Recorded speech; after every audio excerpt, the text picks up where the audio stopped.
Selamat pagi Bapak dan Ibu sekalian, apa kabar? Salam sejahtera selalu buat kita semua. Kali ini kita akan bincang-bincang mengenai asuransi pendidikan yang kerap kali kita dengar dan biasanya para orang tua suka asuransi pendidikan karena menganggap asuransi pendidikan ini adalah jaminan biaya pendidikan anak mereka aman. Tapi benarkah demikian fungsi asuransi pendidikan yang mereka miliki?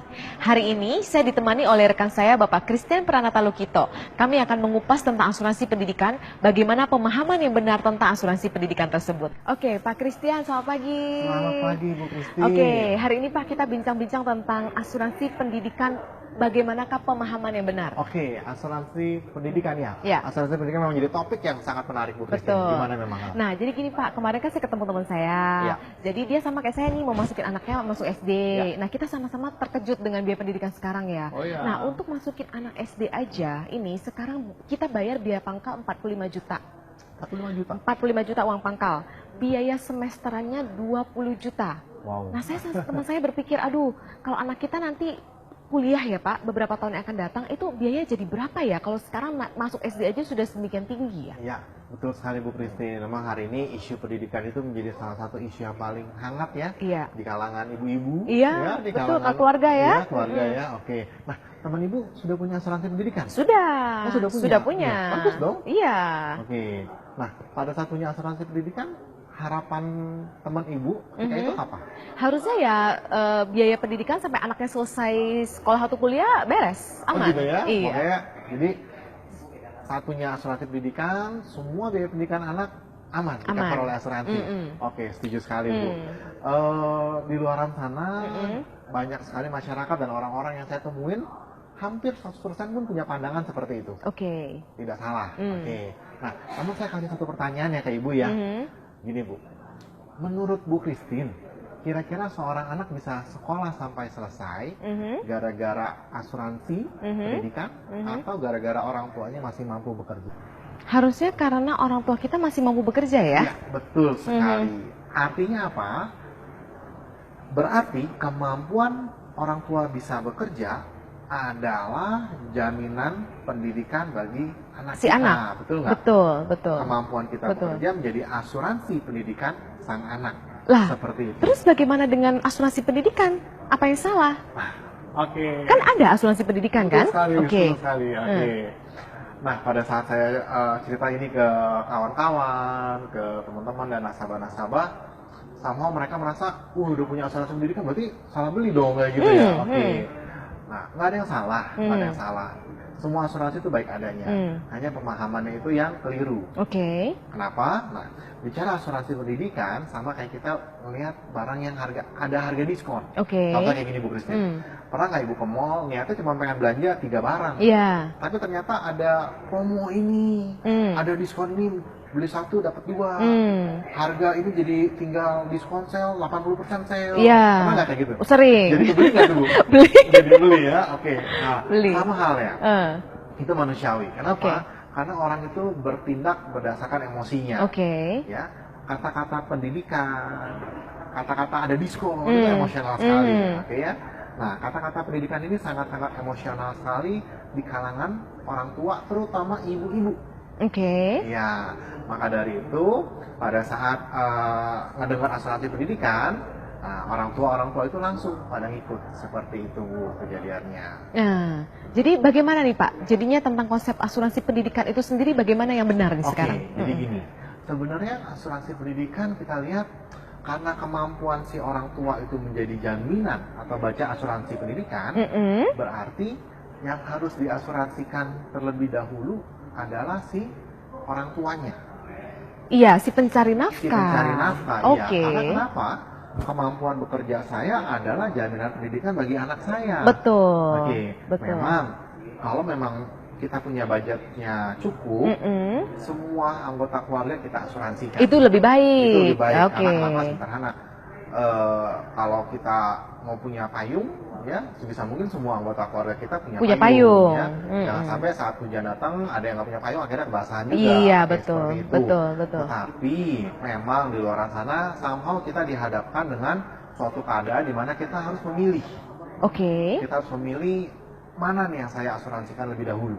Budget saya terbatas. Oke. Yang mana yang saya harus asuransikan lebih dahulu. Kalau keadaannya seperti itu, yang jauh lebih bijak adalah si orang tua.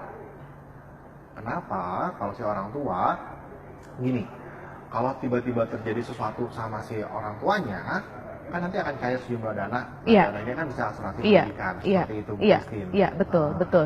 Oke, Pak Christian, jadi idealnya setiap anggota keluarga seharusnya punya payung. Iya, betul Kalau sekali. budget tidak masalah, maka semua punya payung itu yang paling ideal. Iya. Tapi kalau budgetnya terbatas, Iya, menurut Pak Christian tadi kita harus milih si pencari nafkah. iya, pencarian nafkah dulu yang harus diasuransikan. Tapi kok rasanya kenapa ya pengen tetap anak yang punya asuransi pendidikan gitu loh, Pak? Oh gitu ya, Bu, Iya, ya? Ya, memang di lapangan juga sering ketemu dengan, meskipun saya sudah berikan penjelasan, tapi kita sebagai orang tua tetap lebih nyaman tetap asuransi anak Anak, dulu ya, benar ya, Bu, ya? iya Oke. betul. Ya, memang. Jadi gini, Bu, kalau kita punya asuransi pendidikan itu ada 2 skenario. Mm-mm. Ini dengan kategori budget kita terbatas ya. Betul, Oke. betul. Ada 2 skenario yang bisa kita ambil.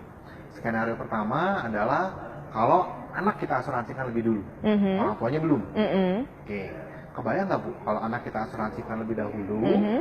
oke, tiba-tiba si orang tuanya kenapa-napa nih, Mm-mm. sebutlah kena musibah, Mm-mm. amit ya, Mm-mm. entah kecelakaan, meninggal ataupun sakit berat. Nah, kira-kira, Bu, pada saat si orang tua ini kena musibah, ya, dia masih bisa tetap melanjutkan pendidikan, biaya, dia tetap bisa meneruskan biaya sekolah anaknya nggak? Pastinya tidak.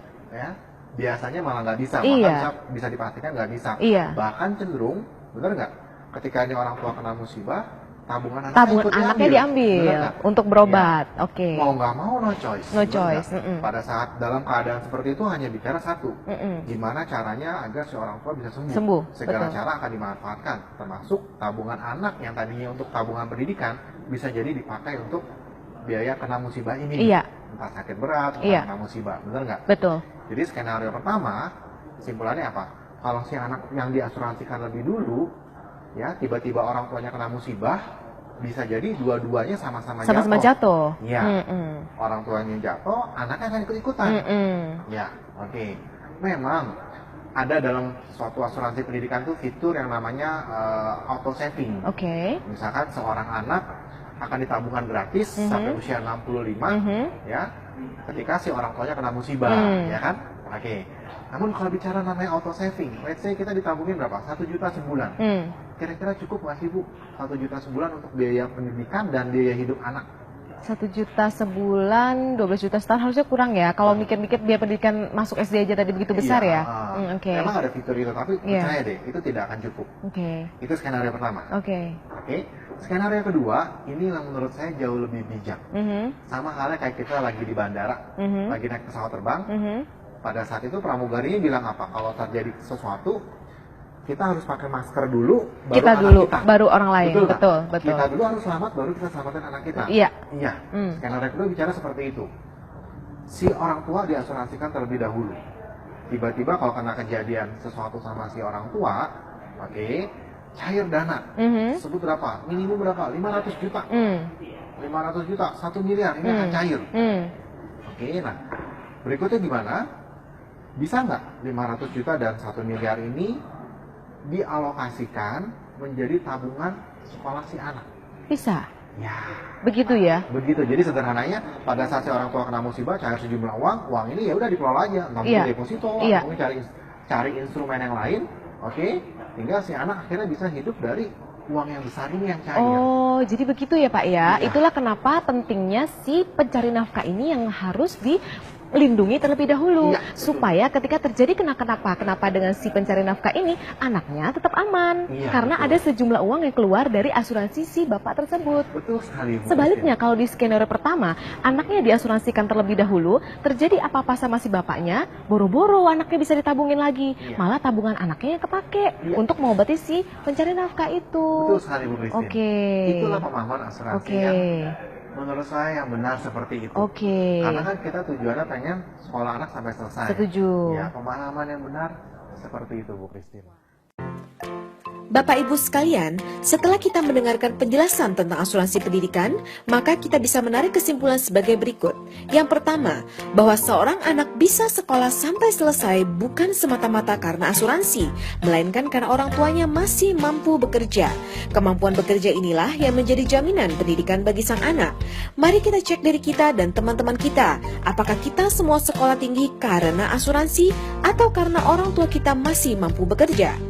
Yang kedua, bahwa punya asuransi adalah seperti punya payung. Sebisa mungkin semua anggota keluarga punya payung masing-masing karena kita tidak bisa memprediksi musibah akan kena ke siapa. Bila budget cukup, jangan hanya mengasuransikan diri sendiri saja karena tidak ada yang tahu musibah akan kena ke siapa. Nomor 3. Bila budgetnya terbatas, yang diasuransikan terlebih dahulu adalah anak, maka bila ortu kena musibah, maka akan sama-sama jatuh dan pendidikan anak tidak tercapai. Sebaliknya, yang harus diasuransikan lebih dahulu adalah orang tua atau sang pencari nafkah, agar kalau terjadi sesuatu dengan orang tuanya, cair sejumlah uang besar, dan uang besar itu bisa dipergunakan untuk jaminan pendidikan anak. Demikian kesimpulan ini.